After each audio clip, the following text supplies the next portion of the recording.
Students, आज हम लोग क्लास 10th के एक्सरसाइज 1.2 के क्वेश्चन नंबर 6 को सॉल्व करेंगे।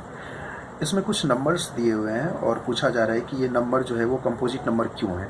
Explain why 7 × 11 × 13 + 13 and 7 × 6 × 5 × 4 3 2 × 1 + 5। ये दो नंबर जो है वो कंपोजिट नंबर क्या है, कंपोजिट नंबर क्यों है। तो आप लोगों को पहले तो ये बता दो कि कंपोजिट नंबर होता क्या है, उसके बाद ही तो हम किसी भी चीज़ को पता कर पाएंगे ना कि वो ये नंबर क्यों है। तो आइए सबसे पहले देखते हैं कंपोजिट नंबर क्या है। इसके पहले आप लोगों ने देखा होगा whole number, natural number, irrational इन सब नंबर के बारे में हमने पढ़ा था। तो आइए आज कंपोजिट नंबर के बारे में देखते हैं। Exercise 1.2 question number 6। तो इसमें जो है क्या है, कंपोजिट नंबर के बारे में पूछा जा रहा है। ये रहा बुक। और तो सबसे पहले बता दूं कि कंपोजिट नंबर होता क्या है। तो कंपोजिट नंबर जो है जिस नंबर के जो फैक्टर है वो अगर 2 से ज़्यादा है, अगर जिस नंबर का फैक्टर 2 से ज़्यादा है तो वो नंबर क्या है, कंपोजिट नंबर कहलाता है। लाइक दैट, अगर एग्जाम्पल के तौर पे बताऊं मैं, तो आप एग्जाम्पल के तौर पे 4 को भी ले सकते हैं, 6 को भी ले सकते हैं, 8 को भी ले सकते हैं। अब कैसे सर इसके फैक्टर जो है ज़्यादा है। तो 4 की अगर बात करें हम फैक्टर, तो ये 1 से भी कटेगा बिल्कुल, 2 से भी कटेगा बिल्कुल, और सेल्फ खुद के टेबल से भी कटेगा। तो क्या हो गया ये, यानी कि इसके कितने फैक्टर हो गए, 1 2 3 हो गए। और मैं क्या बताया था, जिस नंबर का 2 से अधिक फैक्टर है वो नंबर जो है कंपोजिट नंबर है। 6 में भी सेम हो जाएगा, ये भी 1 से कटेगा, 2 से कटेगा, 3 से कटेगा एंड 6 से भी कटेगा, सेल्फ टेबल से भी कटेगा।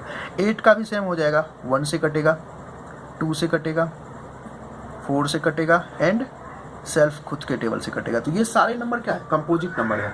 कहने का मतलब ये हुआ कि जिस नंबर का 2 से ज़्यादा फैक्टर बन रहा है वो नंबर जो है वो कंपोजिट नंबर कहलाता है। समझ गए होंगे अब आप लोग कंपोजिट नंबर क्या होता है।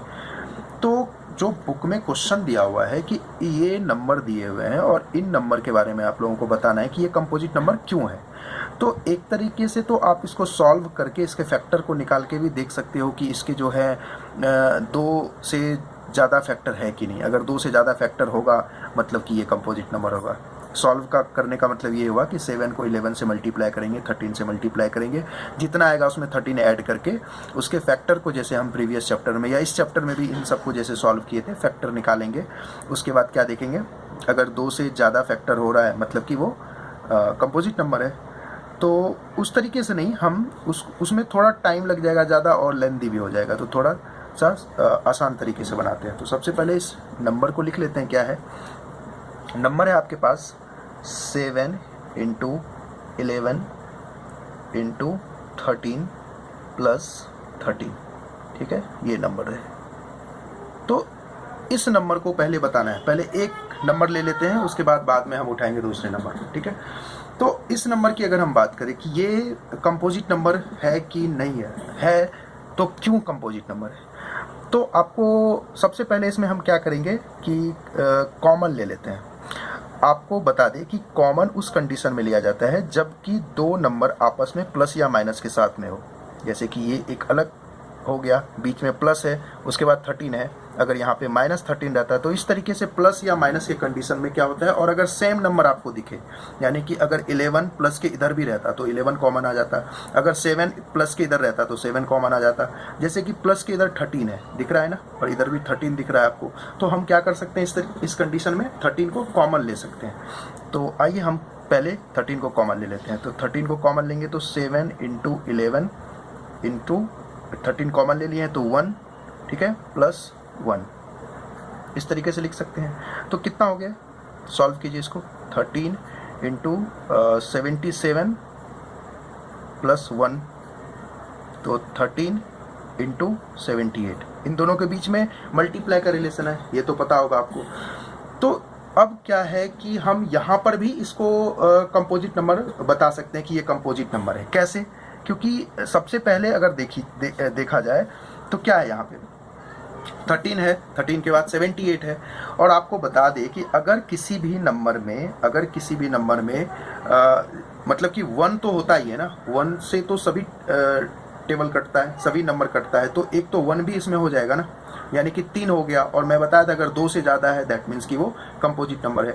उसके अलावा आप 78 का जो है यहाँ पर फैक्टर भी निकाल सकते हैं। तो 78 का अगर हम फैक्टर निकालें तो क्या हो जाएगा, 2 से निकालते हैं तो 39 बार में, फिर 2 से नहीं कटेगा, 3 से 13 बार में, 13 प्राइम नंबर आ गया इसलिए 13 का 13। ये रफ वर्क है, ध्यान रहे। तो इसको यहाँ पर इस तरीके से हम लिखेंगे 13 ये रहा फैक्टर 2 इंटू 3 इंटू 13, ठीक है।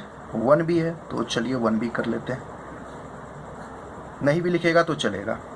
अब बताइए आप कितना फैक्टर हो गया, 1 2 3 4, बहुत ही हो गया ना। मतलब 2 हमें ये देखना था बस कि ये प्रूफ करना था कि 2 से ज़्यादा फैक्टर होना चाहिए, यहाँ तो काफ़ी हो गए। तो इससे दिख रहा है हमें कि ये कौन सा नंबर है, कंपोजिट नंबर है। तो एक छोटा सा लाइन लिख देना है हमें कि the given expression has 2 3 and 13, 2 3 and 13 दिख रहा है ना, 2 3 और 13 आर इट्स फैक्टर। इसलिए ये कौन सा नंबर हो गया, it is a composite number, it is a composite number.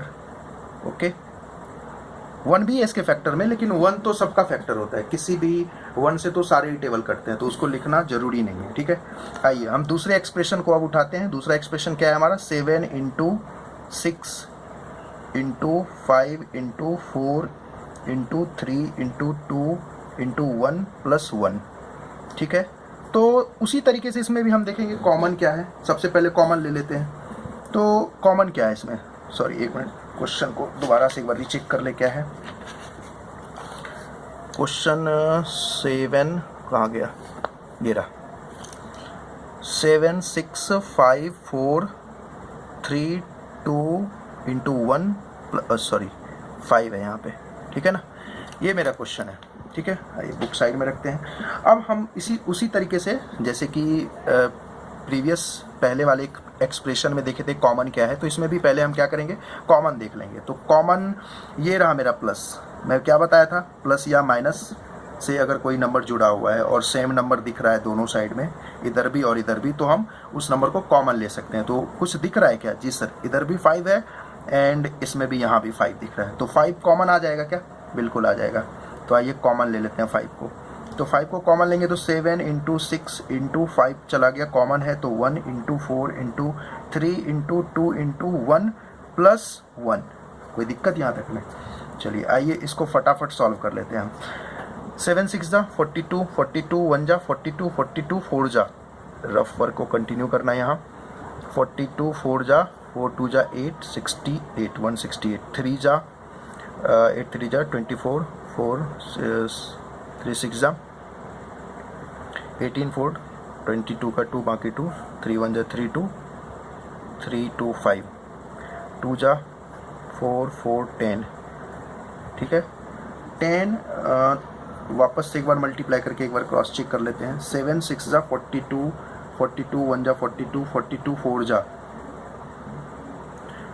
3 जा, ओहो यहाँ गलती है, 8 3 जा 24, 24 का बाकी 2, 6 3 जा 18 2, 18 2 20, 20 का 2 5, 4 2 जा 8 0 5 2 जा 10, हाँ 1008 हो रहा है, गलती हो गया था वहाँ पे 1008, और ये प्लस 1 को अभी यहाँ पर हम लिख देंगे।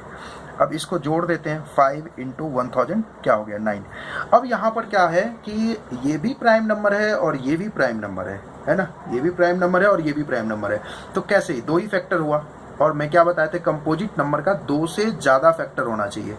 तो एक चीज़ बताइए कि 1 भी तो है, 1 से भी तो सारा नंबर कटता है, 1 के टेबल में तो सारे ही नंबर आते हैं, तो क्या हम इसको इस तरीके से नहीं लिख सकते हैं, बिल्कुल लिख सकते हैं। तो 3 हो गया क्या, ये 1 तो हो गया ना, तो 3 फैक्टर हो गया इसका, मतलब कि इसीलिए it is a composite number. किसी को कोई दिक्कत, चलिए आप इस तरीके से लिख सकते हैं यहाँ पर, the given expression has 5, 1009 and 1 are its factor so that it is a composite number. कोई दिक्कत? चलिए एक बार सीन कर लीजिए आप। Okay, thank you.